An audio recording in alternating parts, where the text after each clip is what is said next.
أعوذ بالله من الشيطان الرجيم بسم الله الرحمن الرحيم. Ibadah Allah,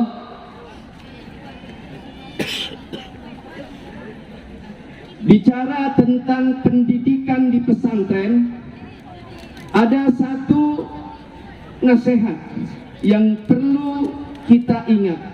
Al-ilmu bit-ta'allum. Ilmu itu didapat dengan belajar. Tidak mungkin kita akan mendapatkan ilmu kecuali kalau kita belajar. Sebesar apapun rasa sayang orang tua kita kepada anak, demi Allah, orang tua tidak pernah akan bisa mewariskan ilmunya. Sebanyak apapun harta orang tua kita, demi Allah, harta tersebut tidak pernah akan bisa membeli ilmu dari siapapun. Oleh karenanya, mari kita rajin menuntut ilmu, rajin belajar, rajin mengerjakan tugas bapak dan ibu guru, tugas guru-guru kita semuanya. Dengan kita belajar sungguh-sungguh, Allah akan berikan futuh kepada kita semua. Amin ya rabbal alamin. Kemudian yang kedua, wattaqullah wa yu'allimukumullah. Bertakwalah kalian kepada Allah, Allah akan mengajarkan kita. Amin ya rabbal alamin. Baiklah hadirin yang dimuliakan Allah, Al-Fakir malam ini hadir untuk menggantikan Al-Habib Muhammad Hanif bin Abdurrahman Al-Attas. Beliau kirim salam untuk kita semua. Saat ini beliau sedang sakit, ya. Jamaah di sini ridho enggak kalau saya menggantikan beliau di tempat ini? Ridho apa enggak? Insyaallah ridho ya. Karena doa yang pertama kali diajarkan Habib Rizik waktu saya menemani beliau di rutan Bareskrim, beliau mengajarkan satu doa yang sampai sekarang saya masih ingat. Allahumma ja'alni radiyan biqada'ik. Ya Allah, jadikan hamba ini orang-orang yang ridho dengan ketetapan-Mu. Wa ja'alni syakiran ala na'maik. Dan jadikan hamba ini orang-orang yang bersyukur atas setiap nikmat dari-Mu. Wa ja'alni sabiran ala balaik. Dan jadikan hamba ini orang-orang yang bersabar atas setiap bala yang menimpa kami. Wa ja'alni min ibadikas salihin. Dan jadikan hamba ini termasuk orang-orang yang soleh. Amin ya rabbal alamin. Jadi kalau jamaah semua sudah ridho, insya Allah akan meridhoi kita. Amin ya rabbal alamin. Yuk mari kita sama-sama bacakan surat Fatihah. Semoga Al-Habib Hanif cepat pulih sehingga bisa sehat kembali dan bisa melanjutkan daripada dakwah perjuangan beliau. Al-Fatihah biniyatin syifa wa likulli da'in dawa ala anna Allah ta'ala ayyasfiya Habib Hanif syifaan ajilan kamilan taman wa ila hadratin Nabil Mustafa Rasulillah sallallahu alaihi wasallam bisirril Fatihah. A'udzu billahi minasyaitonir rajim. Bismillahirrahmanirrahim. Alhamdulillahi rabbil alamin arrahmanir rahim maliki yaumiddin. Iyyaka na'budu wa iyyaka nasta'in. Ihdinas siratal mustaqim. Siratal ladzina an'amta 'alaihim ghairil maghdubi 'alaihim waladdallin. Rabbighfirli wa liwalidayya. Amin. Tadi saya sempat nyinggung ya. Sedikit saya mau cerita bagaimana pengalaman saya ini bisa masuk penjara bersama Habib Rizik. Boleh ya cerita sedikit? Mohon maaf. Jadi waktu pertama kali saya masuk penjara, itu sedikit pun tidak ada rasa takut, khawatir, gelisah. Karena dalam bayangan kita semua saat itu ada 6 orang termasuk Habib Hanif, itu bisa menemani Habib Rizik Syihab. Dan malam itu kita semua ditempatkan di kamarnya Habib Rizik Syihab. Saat kita masuk ke dalam, nggak ada rasa khawatir, kagak ada rasa takut atau kecewa atau yang nggak enak. Karena begitu kita masuk ke dalam, semua warga tahanan blok narkoba itu saya lihat semuanya berkhidmat dengan sangat indah kepada Habib Rizik Syihab. Alhamdulillah, kita masuk ke kamar orang yang dihormati di wilayah tersebut. Ada rasa bangga, ada rasa senang, bahkan kita bahagia saat itu walaupun tidur di ruang yang sempit, tapi nggak sempit-sempit banget ya.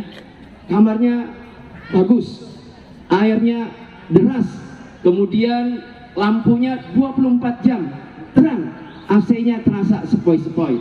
Alhamdulillah.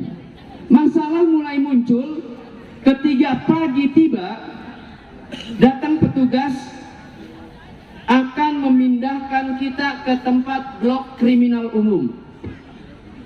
Kalau Habib Rizik di blok narkotika ya, kita mau dipindahin ke blok kriminal umum. Waktu itu hati sempat berhenti sebentar. Wah, ini penjara beneran nih. Ya, penjara beneran. Dalam bayangan kita kalau masuk penjara itu ada yang namanya kayak di sekolah itu namanya ospek. Wah, bakal diberi nih, bakal dihajar, sempat deg-degan. Nah, inilah salah satu kemuliaan daripada Habibana Habib Rizik Syihab. Beliau menangkap rasa takut dan khawatir yang ada di kita punya. Beliau mengasih tahu, antum ini dai, antum ini ustaz, jangan kalian kelihatan takut apalagi sampai menyesali diri, karena di tempat baru kalian akan menjadi senderan bagi mereka. Tawakal kepada Allah. Diajarin doa yang tadi, Allahumma ja'alni radiyan bi qada'ik wa ja'alni syakiran ala na'maik wa ja'alni sabiran ala balaik wa ja'alni min ibadikas sholihin. Diajarin sama beliau. Bahkan kita dikasih uang saku, ini buat jajan, dikasih seorang 1 juta, karena di sana mahal. Rokok 1 bungkus 80.000. Berarti yang suka merokok orang kaya nih. Korek rokok itu yang di warung itu 2,5 atau 3.000, itu di sana 50.000. Tapi begitu kita masuk ke blok kriminal umum, setelah mendapatkan motivasi dari guru kita, dari imam besar kita, bahkan dari orang tua kita, karena kami menganggap beliau bukan cuma sekedar guru, bukan cuma sekedar imam, tapi beliau adalah orang tua bagi kita. Maka beliau di sana semua memanggil beliau dengan sebutan Abuya. Kita jadi saksi langsung. Begitu kita masuk ke ruang kriminal umum, kita ikuti petunjuknya. Jangan terlihat tunduk, sedih, apalagi sampai menyesali diri. Maka saat itu kami berempat, saya, kemudian Habib Ali bin Alwi Al-Attas, kemudian Habib Idrus bin Ali Al-Habsyi, kemudian Ustadz Maman Suryadi, masuk berempat dengan wajah tegak, tidak sedikit pun terlihat tunduk. Dan ternyata saat kita masuk ke blok kriminal umum tersebut, semua warga menyambut kita dengan luar biasa. Alhamdulillah. Ada yang datang bawa ember, ada yang datang bawa tali, ada yang datang bawa paralon. Itu semua dijadiin perlengkapan untuk kamar mandi kita. Semuanya baik. Ternyata saat itu saya baru tahu kalau orang yang datang itu adalah RT-nya di dalam. Ya, ada RT-nya di dalam. Begitu masuk, dilayani dengan baik, pintu ditutup. Pak Ustadz, 2 minggu ini jangan keluar dulu, tapi kalau mau sholat silakan jamaah. Ya, karena peraturannya seperti itu, nggak enak sama yang lain. Tapi karena Pak Ustadz kalau mau sholat boleh keluar ke masjid. Alhamdulillah. Jadi kita dapat keringanan, kita bisa sholat ke masjid. Alhamdulillah. Nah, menerima kebaikan-kebaikan tersebut dari para warga di dalam blok kriminal umum tersebut, kita punya inisiatif untuk memberikan semacam uang kepada kepala RT, ketua RT di dalam tersebut. Kita patungan karena kita ngelihat orang-orang yang masuk di penjara itu ada yang setor uang.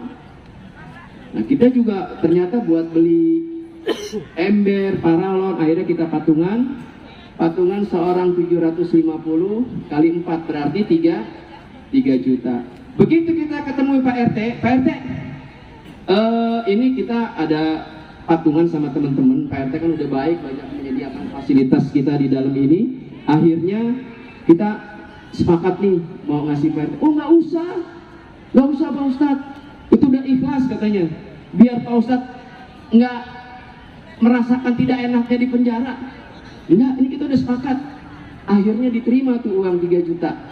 Begitu diterima, ternyata uang tersebut dibelikan peci, dibelikan sarung dan baju koko, dibagikan kepada seluruh warga. Alhamdulillah, bilangnya dari FPI. Poin pertama, FPI ternyata namanya baik di dalam, ya, dikasih.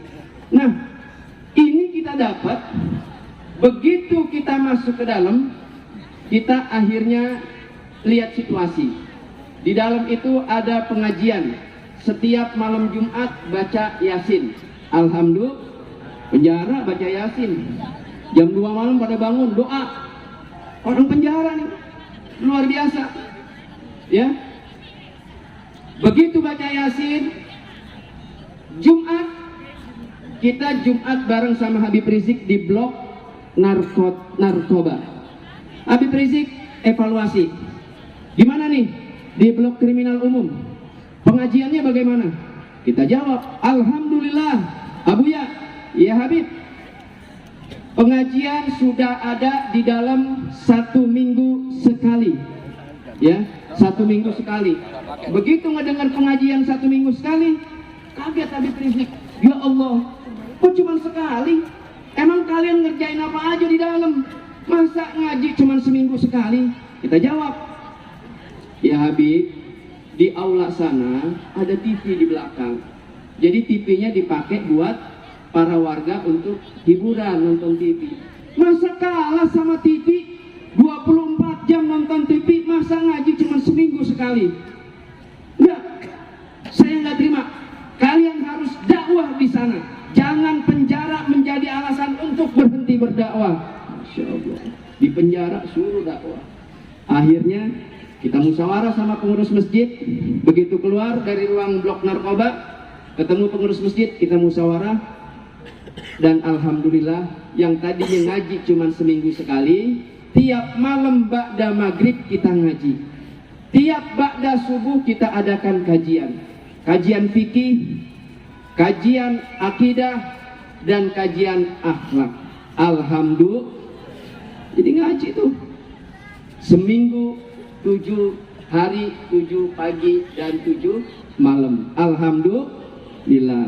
Nah, kira-kira itu sedikit sekelumit cerita kita bagaimana kehidupan kita di dalam bersama imam besar kita Habib Muhammad Rizik Syihab.